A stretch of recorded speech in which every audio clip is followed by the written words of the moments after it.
Open Makercast. Seu podcast sobre inovação, cultura e negócios.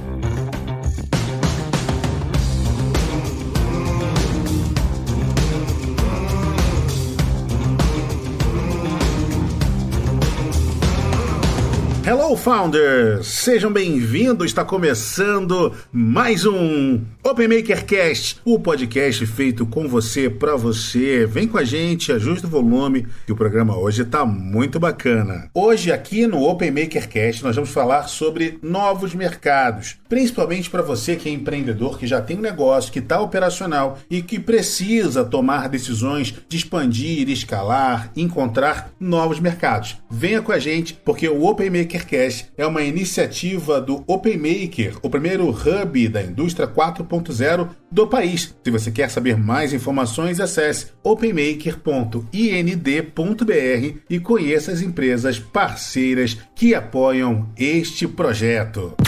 Open Makercast.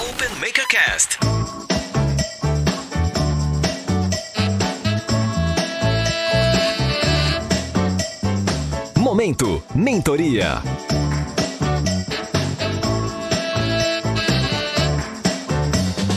Para começar o nosso programa, nós vamos aqui com uma mentoria. A mentoria de hoje é para a Núbia. Ela tem uma imobiliária. Vamos lá, Núbia, como eu posso te ajudar? Maria Núbia, Manu Soluções Imobiliárias, Uberlândia, Minas Gerais. Tenho uma pergunta. Especialmente agora, neste momento de pandemia, como fazer para alcançar novos mercados em outras cidades, outros estados? Oi, Maria Núbia, é verdade. Olha, é sempre bacana ouvir empreendedores, em especial que trabalham com o que a gente chama de real estate, que é da economia real, que trabalham com imóveis. Até porque o nosso último unicórnio brasileiro é desse segmento. A gente tem a Loft, que é uma espécie de imobiliária 4.0, que ela compra imóveis, reforma esses imóveis e vende eles através da internet. Além da Loft, a gente também tem a Quinto Andar, que também é uma outra imobiliária online, mas o foco deles é muito mais para simplificação da locação de imóveis. Então eles têm um sistema hoje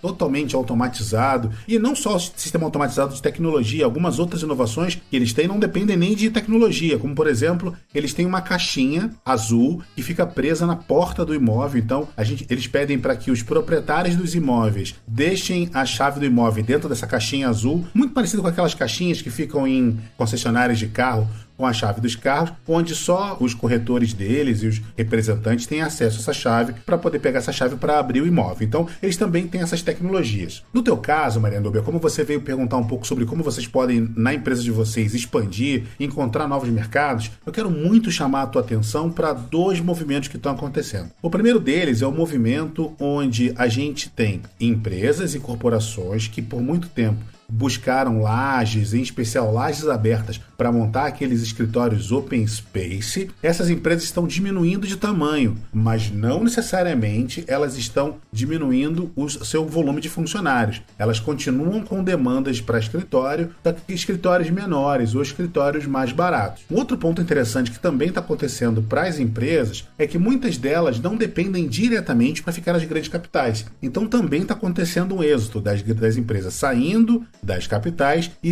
indo para o interior. Da mesma maneira, o outro lado dessa moeda é que também muitas destas pessoas que por muito tempo tiveram que investir muito tempo e recurso para morar perto do trabalho, às vezes até num lugar não tão confortável, hoje essas pessoas também estão indo para o interior, buscando cada vez mais espaços, casas mais espaçosas, mais confortáveis, claro, por um valor muito mais acessível. Se eu tenho alguma dica para você na nossa mentoria de hoje, para que você possa expandir o seu mercado, tenta entender qual é o perfil do seu público, quem são essas pessoas, quem são e quais são os desejos das pessoas que você atende. Pode ser que você esteja atendendo várias empresas e aí sim, seria muito bacana que você pudesse ajudar as empresas a encontrar escritórios e ambientes mais baratos de acordo com as suas novas necessidades. Da mesma maneira, você pode fazer também olhando para os clientes, para as pessoas comuns que querem morar em espaços melhores. Outro ponto interessante é que você possa fazer parcerias com outras imobiliárias em outras cidades, evitando assim ter que fazer algum tipo de investimento, de viagem. Se você conseguir construir uma boa parceria, uma aliança, você pode dividir os lucros, os dividendos desses resultados a partir da indicação de novas oportunidades. É assim que grandes imobiliárias como a Remax e outros grandes grupos internacionais fazem. Eles têm escritórios regionais e esses escritórios regionais trabalham, claro, com tecnologia, mas também com muito relacionamento. Então fica aqui a minha dica para você que quer expandir a sua imobiliária para novos mercados. Trabalhe sim com tecnologia, tente entender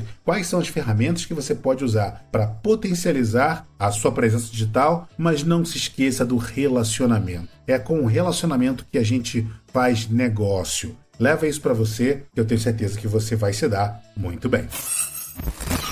E seguimos com o Open Maker Cast, esse programa feito por você, para você, e já estamos na reta final, faltam pouquinhos programas para a gente acabar aqui a nossa temporada, e eu quero convidar agora uma pessoa que eu tenho um carinho, mas vocês não fazem ideia do carinho que eu tenho por essa pessoa. Ela que também já fez parte do time da Startse e hoje ela está na The Bakery. Minha grande amiga Evelise vai dar uma dica incrível para você. Vamos lá, amiga, arrasa aí. Olá, meu nome é Evelise Tel, eu faço parte do time de operações da The Bakery, consultoria de inovação. E vamos então às dicas para expansão para novos mercados. Minha sugestão é que você comece se questionando e refletindo o porquê você precisa expandir para um novo mercado. Nessa aventura, na busca das suas razões, novas perguntas vão surgir, permitindo que você liste as informações que você precisa obter então para alcançar esse novo mercado. Para obter informações sobre qualquer mercado, a minha principal dica é a aproximação de atores locais, como o Sebrae, por exemplo, caso o seu interesse seja nacional, ou câmaras de comércio de determinados países, caso o seu interesse seja para uma expansão internacional. Além disso, há muitos grupos informais hoje em dia de troca de conhecimento entre profissionais especializados de diferentes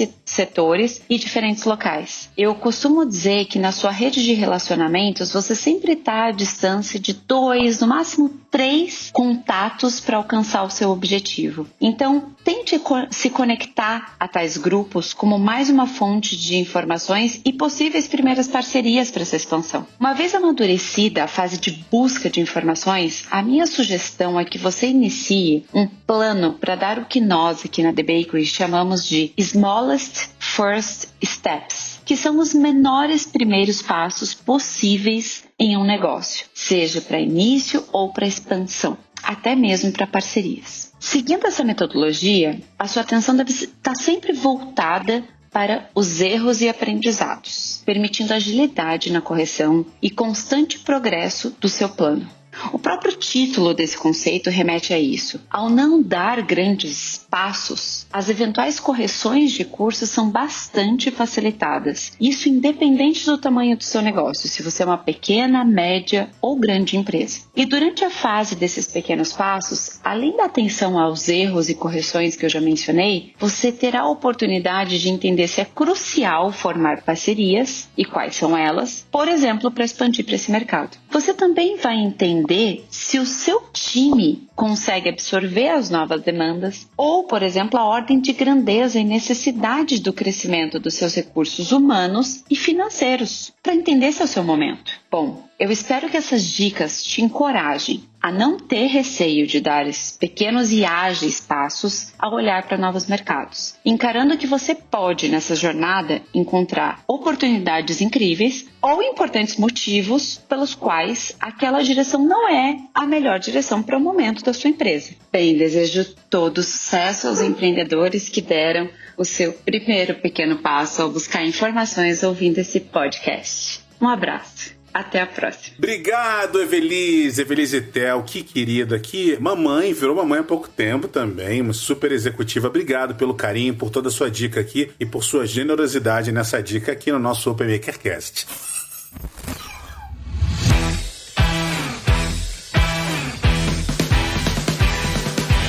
Pitch do empreendedor. Legal, já estamos de volta e, como você sabe, um dos momentos mais aguardados aqui no nosso programa é a hora do pitch. E hoje nós vamos receber aqui mais um super empreendedor. É o Rodrigo, ele é founder da Smart Hint. Vamos lá, Rodrigo, manda o seu pitch pra gente. Olá, pessoal. Meu nome é Rodrigo Schiavini, eu sou fundador e CEO da Smart Hint. A Smart Hint é um sistema de busca inteligente e recomendação para comércio eletrônico.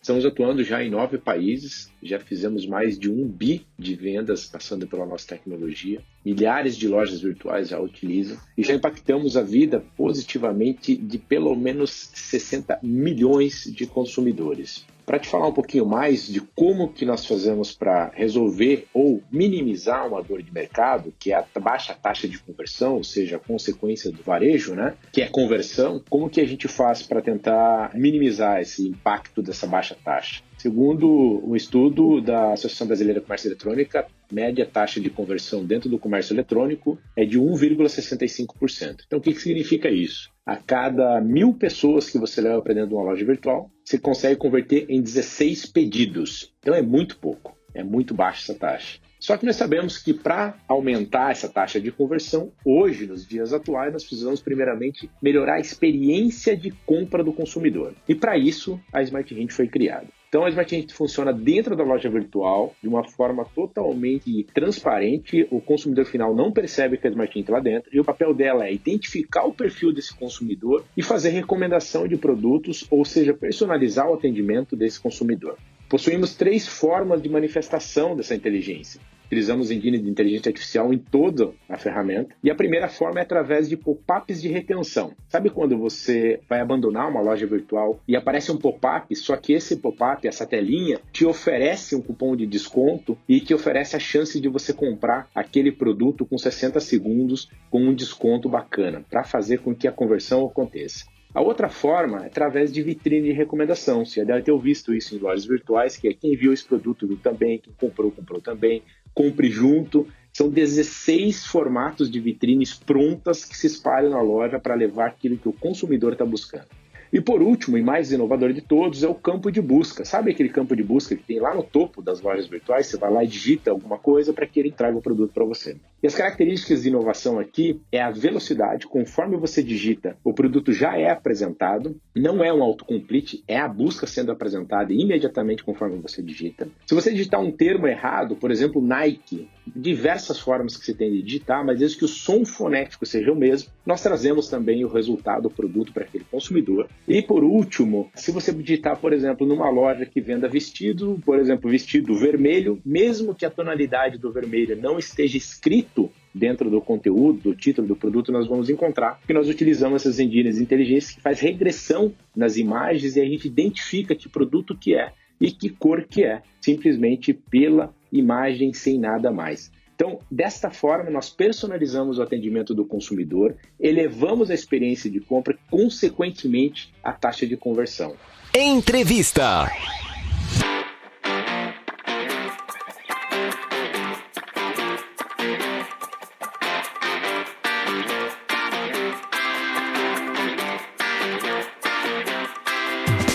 De volta com Open Maker Cast, esse programa feito a 4 mãos aqui, prontinho para você. Lembrando que o nosso programa é feito com você, para você, então você pode interagir com a gente sempre através do nosso portal, que é o openmaker.ind.br. Estamos sempre abertos para ouvir você.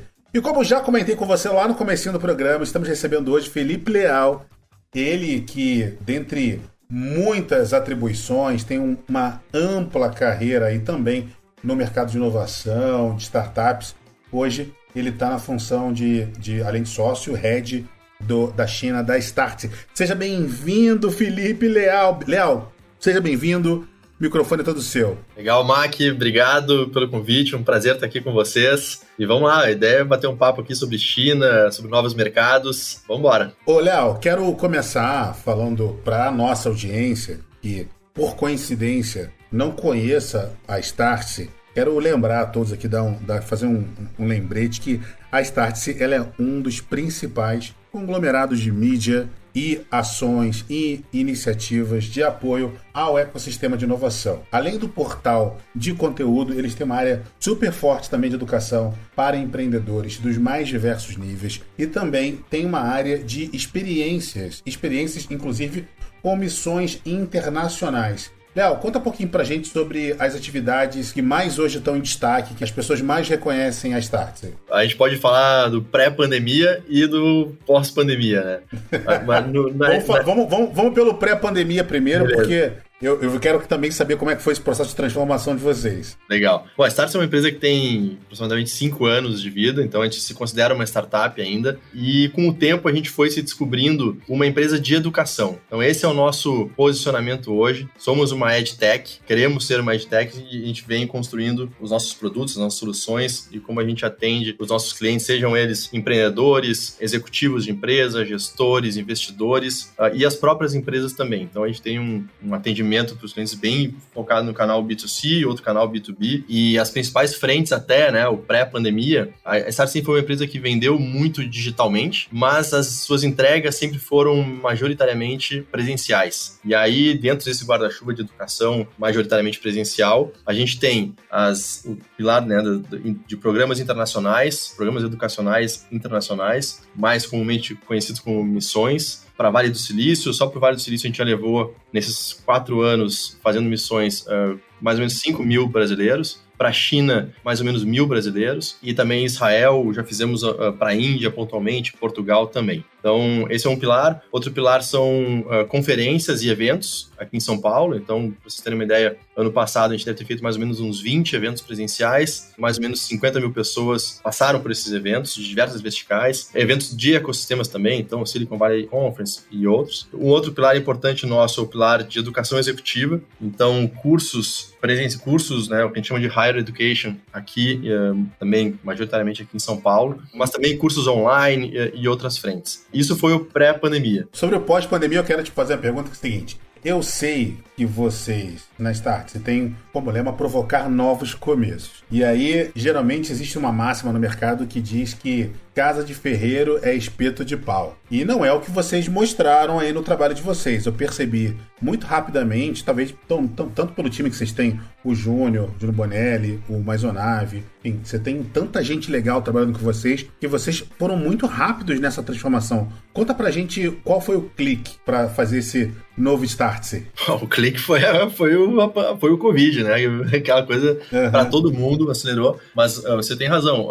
Acho que o grande diferencial da Startse é o nosso time. A gente tem muita gente boa no time. A gente tem um modelo pautado, né, no modelo de partnership e distribuição de resultados que faz com que o time ande muito junto, olhando sempre para a mesma direção. Pra você ter uma ideia, hoje a gente deve estar com mais ou menos umas 50 pessoas no time. Metade da empresa é sócia mesmo, né, da empresa. E quem não é sócio da empresa é sócio do resultado. A gente distribui 25% do resultado da Startse, a gente distribui semestralmente para todo o time. Então isso faz com que a gente tenha uma união e um alinhamento de interesses e de direcionamento muito forte, que foi fundamental para passar por esse momento. Então, a gente teve 95%, talvez até um pouco mais das nossas entregas eram presenciais, como eu falei, e aí veio a pandemia, boom, né? Do dia para a noite, a nossa receita foi a praticamente zero, e aí o que você faz, né? Você junta esse time, e esse time começa a construir as saídas, em cima de nenhum plano, porque ninguém previu tudo isso e ainda mais nesse impacto. Eu, como China, eu fui o primeiro a ser impactado no negócio, né, pela pandemia, porque eu estava em vias de me mudar para Xangai, e quando a coisa começou lá, então assim, as missões da China foram as primeiras que foram impactadas, mas rapidamente isso se estendeu para o Vale e depois aqui para os cursos presenciais e eventos aqui em São Paulo também, aqui no Brasil. Mas a primeira ação que nós tomamos, então, nessa jornada de recuperação, foi criar um programa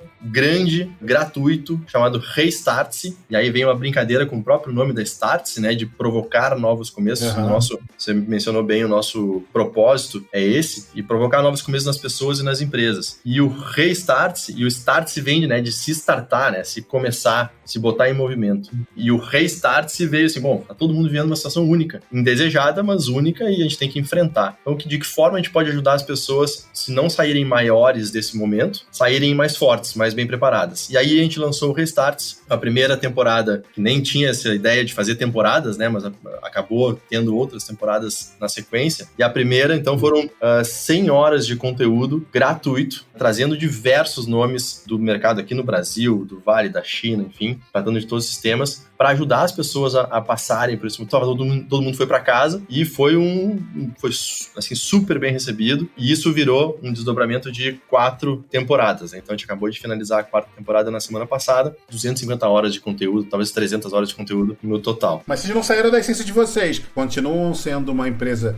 de conteúdo aplicado à educação direta. Perfeito, mas no formato online. Então, 100% online, 100% gratuito. A gente chamou de movimento Restarts, né? E o Restarts, ele acabou também se desdobrando hoje num desejo que nós tínhamos já de algum tempo, mas como a empresa vinha crescendo muito, e aquela coisa, né? Tá indo bem, então alguns projetos vão ficando de lado, mas nessa situação, o Restarts nos validou a criar o Startse Prime, que é o nosso serviço de assinatura, né? A gente quer ser a Netflix da educação. Então, ter todo esse conteúdo do Restarts está lá, e mais um monte de outras coisas, aulas ao vivo, mentorias, e é a nossa plataforma de benefícios. Então, quem é assinante do Prime, ele tem uma série de benefícios dentro da Startse, que vão desde melhor preço em qualquer produto nosso até outras situações. E o Prime está numa atração super bacana. Então, assim, isso é um movimento que nasceu há 4, 5 meses atrás. Não tinha nada disso existir. O mundo corporativo, que também eu me envolvi durante muito tempo, também, né, primeiro se retraiu muito, mas depois as empresas também precisavam se preparar, primeiro para enfrentar a situação que estava dada, né? E depois para sair melhor de tudo isso. Então as empresas aos poucos também foram voltando a consumir educação, mas nesses novos formatos.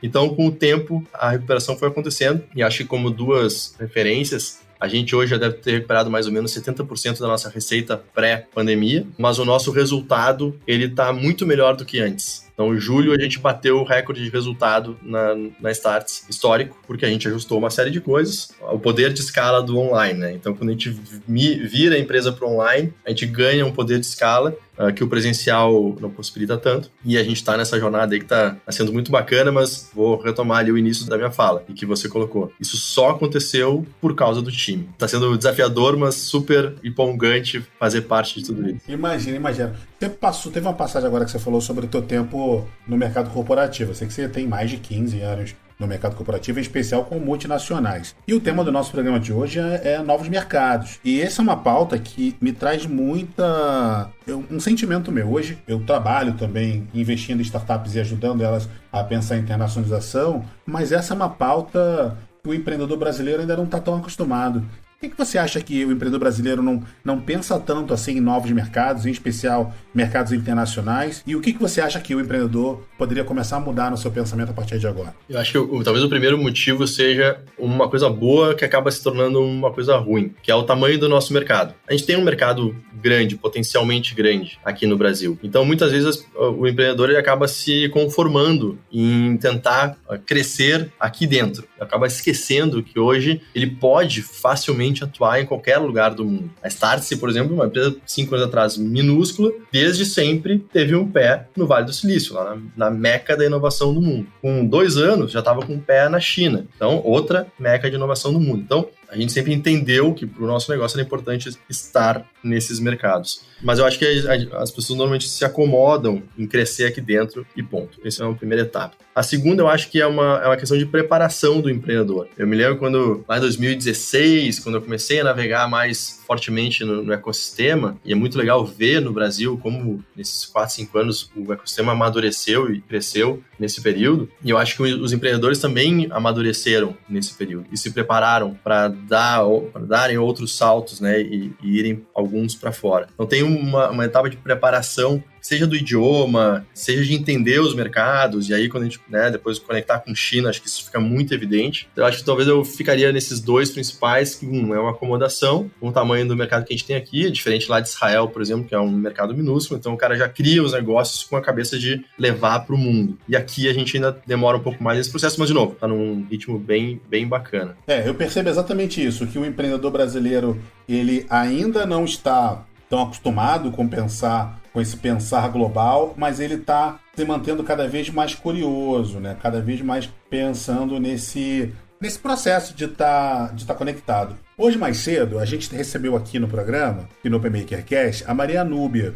Ela trabalha hoje com imobiliárias e ela tem muitas dúvidas hoje sobre como pensar fora, como ela pode pensar em expandir. E a resposta você meio que deu agora sobre isso, né? Que a gente tem uma coisa boa que acaba sendo usada de uma maneira ruim. Então, o fato do Brasil ter um mercado tão grande atrapalha diretamente o fato, às vezes, do empreendedor pensar numa internacionalização. Enquanto o empreendedor em Israel ele abre de manhã a empresa pensando em internacionalizar, aqui no Brasil a gente, 2-3 meses depois, vai pensar em ir para São Paulo e para outras cidades. E aí eu quero pegar esse gancho da Maria Núbia, não sei se você tem algum conselho para Maria Núbia. Quais são os parâmetros para escolher um novo mercado, ô Felipe?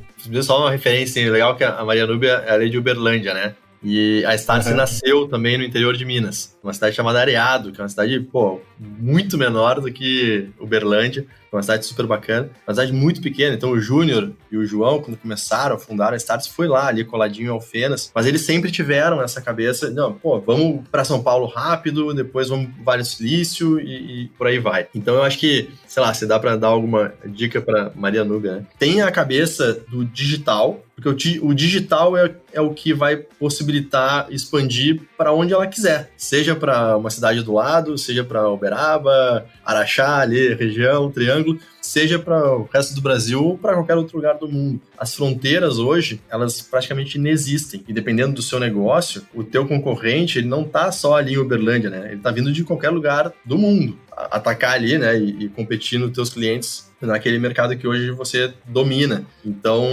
seja por uma questão de expansão, seja por uma questão de proteção, ter essa cabeça digital que te possibilita estar presente digitalmente em qualquer lugar do mundo e vender para qualquer pessoa em qualquer lugar do mundo, te abre um horizonte, mas você tem que ter a cabeça preparada para isso, porque quando você transforma, né, a mentalidade, o mindset para isso, daí você começa a pensar em como fazer isso. O que eu penso é que a pandemia, ela tá ajudando, claro, as pessoas hoje elas percebem mais da questão da transformação digital e tem ajudado muitas pessoas a interiorizar-se, que é um fenômeno que a gente pouco tem aqui, né? Quando você vai para os Estados Unidos, você tem lá o Texas, você tem os Estados Unidos não é só Nova York, não é só Califórnia. Você tem ali a região do Texas, tem o interior do país é muito desenvolvido. E aqui no Brasil a gente tem polos muito fortes. A gente tem São Paulo, um polo muito forte, a gente teve Minas muito forte, BH, depois de cair um pouco, Floripa muito forte, Recife muito forte, o Rio, as pessoas gostam muito, então acaba se tornando, eu como carioca posso falar mal, mas se alguém falar mal eu vou ficar chateado, então não vou deixar. Então assim... Eu sou gaúcho, tenho o mesmo problema que você, tá?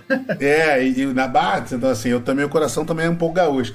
Mas enfim, a gente tem essa coisa, né, da regionalização. E uma coisa que eu percebo é que o home office, as empresas, elas já estão permitindo e elas estão se interiorizando. Então, como a barreira física acabou, você também está tendo um interior mais desenvolvido. E, por outro lado também, por conta de algumas políticas públicas, inclusive de área de livre comércio, Brasil e Europa, a gente também tem mais pessoas, mais empreendedores a pensar global. O problema, na minha opinião, Felipe, você me corrija se eu estiver errado, eu ainda acho que o empreendedor brasileiro, quando ele pensa em internacionalizar, ele acha muito mais fácil ir para os Estados Unidos do que abrir um pouquinho o seu leque e olhar para outras regiões. E eu percebo que, assim, a gente percebe agora com essa briga TikTok e governo americano, que o mercado chinês tem muito a oferecer. Enquanto a gente está aqui brigando para lançar um Pix, qualquer picolé você já compra com o WeChat nos Estados Unidos. Uma pergunta para você, e me desculpa se eu fizer dessa maneira. Na tua opinião, assim, eu sinto que a gente tem uma guerra muito forte de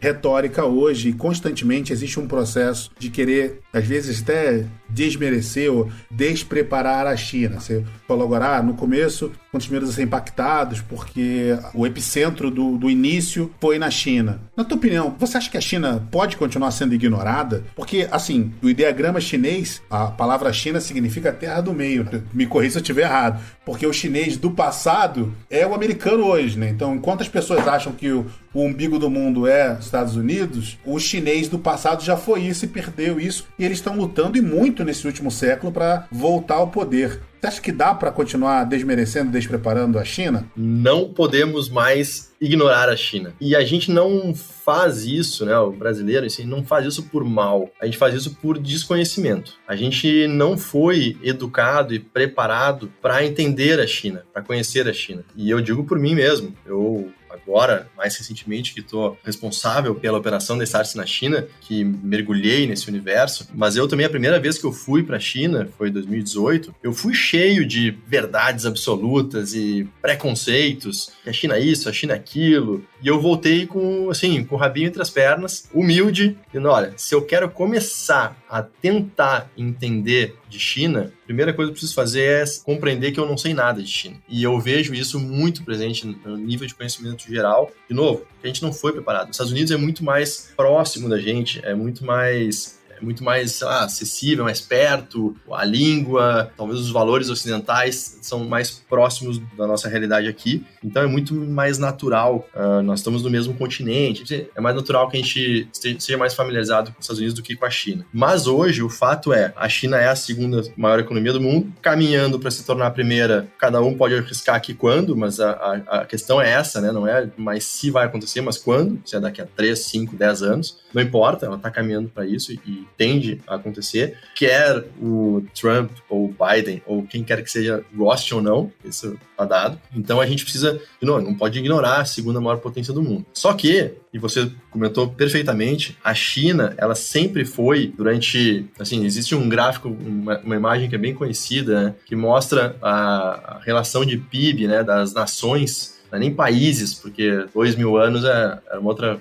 relação, mas das nações, desde o ano 1, né, e para cá. E a China sempre foi ou a primeira, ou a segunda, ou a terceira, sempre teve entre as maiores, né, nações, economias do mundo. Só que nos últimos... eles viveram ali um período que eles chamam do século da humilhação, de invasões, de guerras, enfim, que fizeram com que a China perdesse muito espaço. Só que isso, historicamente, é um período pequeno. E, especialmente nos últimos 30, 40 anos, a China começou uma retomada dessa relevância que a gente vê hoje. Então, na cabeça do chinês, primeira coisa, assim, a gente que é do ocidental, né? Se a gente quiser entender a China com as lentes ocidentais, nós vamos começar mal. A primeira coisa é, tira o óculos ocidental e tenta enxergar com as lentes deles. Então, eles se enxergam, como você mencionou, o próprio nome China em chinês, em mandarim, é Zhongguo, perdoem a pronúncia, mas Zhong é exatamente terra, nação, império, e o Guo é meio. Então, o nome China é terra, império, sei lá, do meio. E se você olhar os mapas mundi na China, eles não têm a configuração que a gente está acostumado a ver, né? E que tem aqui o lado esquerdo, a Europa no meio. Eles estão no meio. E os outros continentes, né? Estão cada um de um lado. Então, é uma visão de mundo. E eles falam assim, não é que a China agora, vocês estão surpreendidos que a China é a segunda economia do mundo? Sempre foi. Nós só estamos retomando um espaço que sempre foi nosso. Então, entender esse processo, ele é fundamental. Então, ignorar a China é um grande erro. De novo, a gente sempre pode olhar para isso com um viés de ameaça ou com um viés que a gente prefere olhar com um viés de oportunidade. Então, tem muita oportunidade, seja para se inspirar na China e aplicar no Brasil, seja levar eventualmente a sua solução, você como empreendedor, daqui para o mercado chinês, que é um mercado enorme. Mas aí vem outro ponto, que muitas vezes as pessoas cometem um erro quando pensam em internacionalizar para a China. Como o mercado lá é gigantesco, 1,4 bilhão de pessoas, é aquela história, se eu vender para 1% do mercado, né, eu tenho um mercado enorme. Só que isso é um erro, assim, porque para você conseguir vender para 1%, é o mercado mais competitivo do mundo também. Então, e tem todas as diferenças culturais, etc., que você tem que entender, estudar, se preparar para dar o passo de internacionalizar como a Ásia, como a China. Excelente, excelente. Mais um ponto agora, você falando do mercado de 1,4 bi de pessoas, né, mas chega a ser maior do que a Índia e muito mais organizado, com muito mais poder aquisitivo. Por que será que as pessoas ainda olham para a China com às vezes com desconfiança, com desprezo? Por que tem tanto marketing negativo contra a China? E assim, tipo, às vezes as pessoas, da mesma maneira que as pessoas falam que o Brasil é, sei lá, o país do futebol, do samba e da Amazônia, às vezes acha que na China só tem koala, gente de olho puxado e a muralha da China. Por que a gente tem tantos preconceitos ainda? Eu vou te dizer que acho que a única coisa que as pessoas vão acertar ao falar isso é do olho puxado, porque esse mas o resto, você comentou bem, assim, e é uma coisa que eu sempre gosto de reforçar, sempre que eu vou começar a falar de China, a gente tem que, especialmente quem vai para a China, quando vai para a China, tem que deixar todos os seus preconceitos, as suas verdades absolutas em todos os campos, né? Campo político, econômico, social, cultural. Deixa aqui no Brasil, vai de cabeça e coração aberto, porque você vai encontrar uma coisa muito única e muito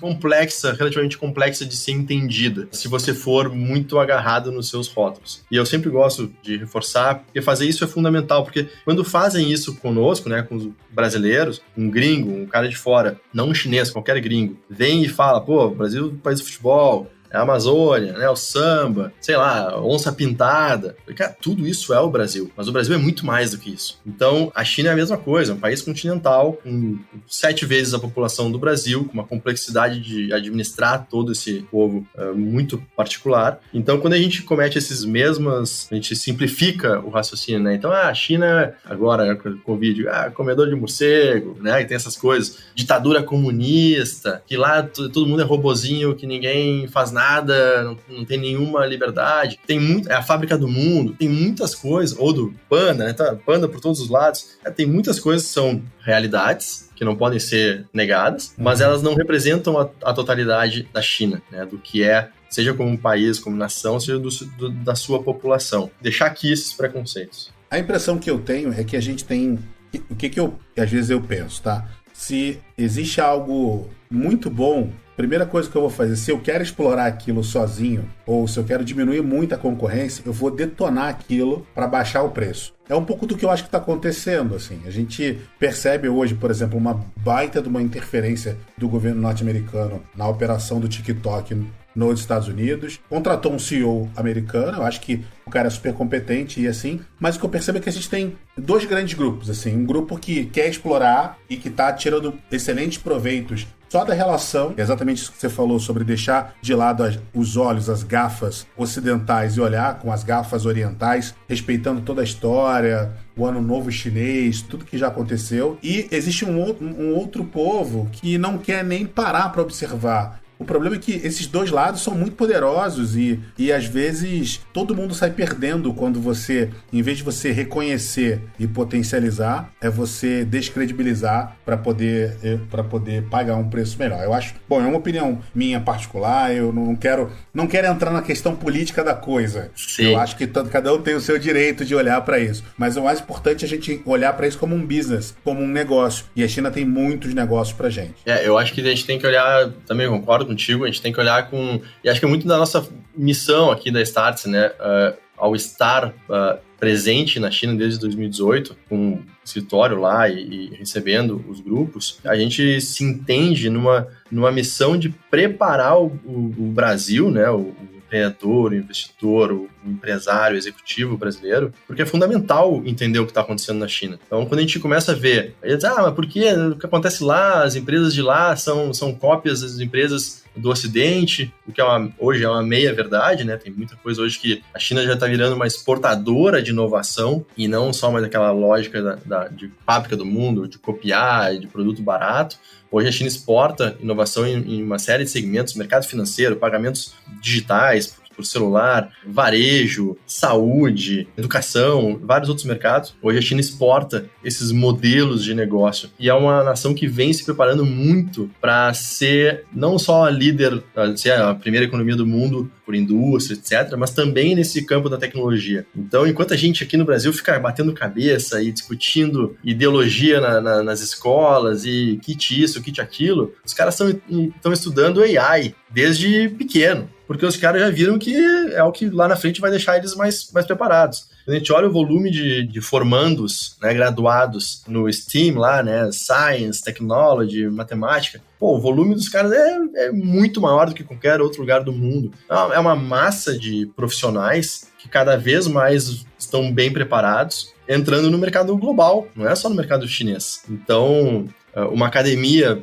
várias do ranking das 100 melhores universidades do mundo, que a gente está muito acostumado a conhecer, as americanas. Muita gente aqui não conhece a Tsinghua, não conhece a Peking University e outras que estão nesse ranking como uma das melhores e muito conectado com o mercado, que é uma coisa que aqui no Brasil a gente tem um gap que é muito distante de tudo isso. Então, essa turma está se preparando de uma maneira que a gente vai ter que correr muito para chegar perto deles. E a gente, estando lá, entende que a nossa missão é justamente preparar as pessoas e as empresas aqui no Brasil, de novo, para se inspirarem no que tem acontecido. A gente olha uma Magalu aqui, virando uma empresa digital de tecnologia, abertamente nos seus documentos, né, de reporte para investidores, etc., abertamente, explicitamente dizendo que a sua inspiração é a Alibaba, é o modelo de ecossistema e plataforma que eles criaram, a lógica de estratégia de ponto, linha e plano, inspirado no modelo Alibaba. A gente está vendo acontecer aqui, e isso tudo inspirado no modelo chinês. Então a gente tem essa missão assim, de mostrar para as pessoas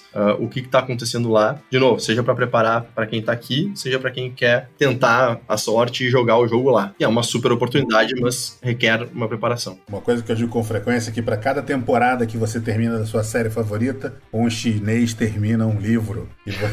E aí quem é que vai chegar na frente depois dessa? Felipe Leal, mais uma vez, obrigado pela sua participação. Estamos aqui para os momentos finais. Qual que é o teu recado para a audiência, para todos os empreendedores, empresários, toda a nossa audiência aqui do Open Makercast? Legal, obrigado, Mac, é um prazer participar.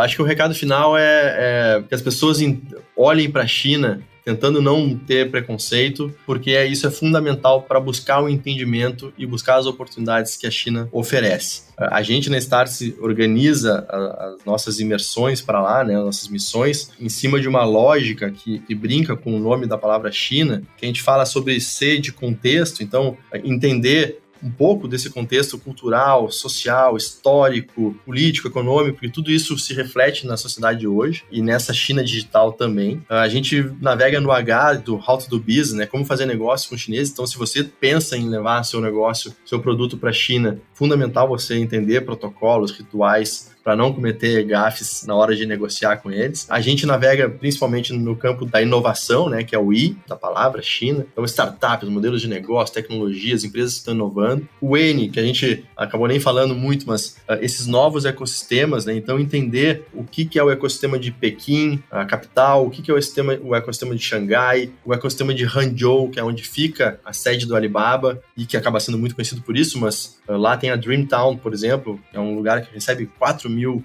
startups do mundo inteiro, com muito incentivo de governo para essas startups também se instalarem lá. Shenzhen, que é lá no sul, pertinho de Hong Kong, esse Vale do Silício, que eles brincam do hardware. Então, assim, entender esses ecossistemas é importante. Entender essas grandes empresas de tecnologia, Alibaba, Tencent, Pinduoduo, Didi e várias outras. Também a ByteDance, né, a dona do TikTok, é fundamental. E a gente termina com A, que é o A da ação, né? Como que as pessoas que vão para lá conseguem traduzir tudo que viram e experienciaram na sua realidade aqui de volta ao Brasil. Então, assim, essa é a estrutura que a gente aplica nas nossas imersões. Aqui fica o convite para quem quiser saber mais, nos procurar. Enfim, depois posso deixar meu e-mail também para quem quiser conhecer mais. Mas eu acho que essa lógica, por que eu tô falando disso? Essa lógica, né, de contexto, como fazer negócio, inovação, novos ecossistemas e ação, seria a minha dica para as pessoas talvez começarem a buscar conhecimento, buscar o entendimento de China como uma forma de se prepararem para ou se inspirarem nos modelos chineses ou atuarem naquele mercado enorme. Então, de novo, obrigado pelo convite, aí foi um prazer e espero que em breve a gente se encontre de novo. Valeu, senhoras e senhores, muito obrigado. Sua participação aqui no Open Makercast é sempre muito bacana. Mais uma vez, obrigado, Felipe Leal e a todo mundo da Start por essa super participação. Open Makercast. Open Makercast. Legal, galera! Poxa, que papo legal com o Felipe Leal, né? Ele que é sócio da Startse e hoje está aí tão focado no mercado global e hoje à frente da vertical China. E a China tem tanto para nos ensinar, tem tanto para nos apresentar. Não dá mais para ignorar a China, não dá mais para pensar que a gente pode viver ou desmerecer tudo que eles fazem globalmente. Então, é importante que a gente olhe para isso. E é isso, né? E tem uma frase que a gente precisa trazer em mente, que é aquela que é a seguinte: quem não gosta de política é governado por quem gosta. E quem não gosta de estudar economia, em especial novos mercados, vai sempre ser cliente e sujeito ao que esses novos mercados vão trazer pra gente, tá bom? Obrigado pela sua participação, sempre lembrando que o Open Maker Cast é um programa aberto, colaborativo, feito com você e para você. Se você tem alguma dúvida, crítica ou sugestão, não deixe de acessar o nosso site, openmaker.ind.br. Lá também você pode encontrar as empresas que estão sempre apoiando e financiando o nosso programa. O nosso Open Maker Cast você pode encontrar em todas as plataformas de podcast, como Google Podcast, Apple Podcast, Spotify, site da Rádio Cultura e também no nosso canal do YouTube. Aproveite que você vai estar lá no YouTube e não deixe de inscrever o nosso canal para saber o que a gente está conversando e sempre receber em primeira mão as nossas novidades. Tá bom, gente? Um beijo para vocês, obrigado. Eu sou Edson Mackenzie, empreendedor e investidor de startups. Prazer enorme estar com vocês aqui conversando nesse nosso programa, que teve a luxuosa edição do Lucas Semprini, e a gente volta na semana que vem com mais um super conteúdo. Valeu, gente! Tchau, tchau! A gente se fala!